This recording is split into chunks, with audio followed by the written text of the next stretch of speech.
Okay, so we discussed how to determine how many grams of protein you need per day. Well, now we're going to discuss how to determine how much you're taking in without measuring everything to the nth degree. I mean, if you're really into nutrition, you do measure your food regularly, right? But just general ways to calculate it, right? So the first thing we're going to look at is plant proteins, and kind of we've discussed them. They're not complete proteins, they're incomplete. You can mix and match, you can kind of put them together, but kind of ranking out like what we're looking at. And the first one is legumes, right? So beans, right? Like black beans, pinto beans, soybeans are probably the closest thing we have to like a complete protein in the plant world. And those are going to be your most complete, right? Second, you're going to have grains. So things like bread, oatmeal, things like cereal, right? Like all those things, they have protein built in. Next is vegetables. And then last on the list is fruit, right? Fruit, not a whole lot of protein, but does contain some protein, right? So what we're trying to figure out is how many grams did I take in, right? So the easy rule of thumb, right, is with meats, all meats, beef, chicken, pork, fish, all that stuff, right?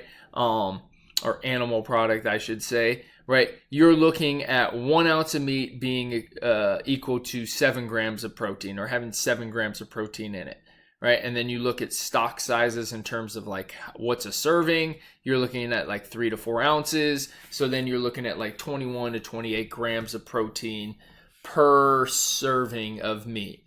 And that 3 to 4 ounces, I'm sure you've heard it before, maybe you haven't, but that is equal to about the size of a deck of cards, right? Or like maybe like the palm of your hand. My camera's here, right? So that's an easy way to tell. When you're talking about legumes, right? I wrote beans here, but legumes is the technical name, right? You're looking at a half cup, right? Half cup dry, cooked. You get 7 grams of protein from a half cup. For grains, it's a full cup to get 7 grams. And then vegetables, one cup of cooked vegetables is also equal to 7 grams of protein. So if you were going to eat those raw, you're kind of looking at getting like between 2 and 3 cups of vegetables raw, as opposed to cook. So like it is extremely voluminous to eat that much vegetables, in terms of like what your or how much you would need to eat and how full you would be, and some of the things that go along with that.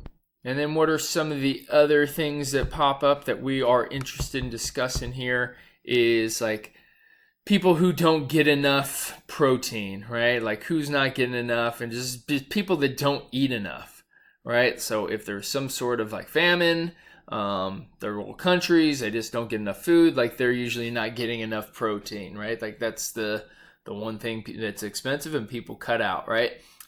People that are on restrictive diets, right? The issue that comes in there is just like protein sparing, right? Like if I'm not getting the carbs I have and I'm working out and doing all these things, my body's not going to be taking in enough protein because it's going to be taking it for energy as opposed to what it's supposed to be for building and maintenance, right?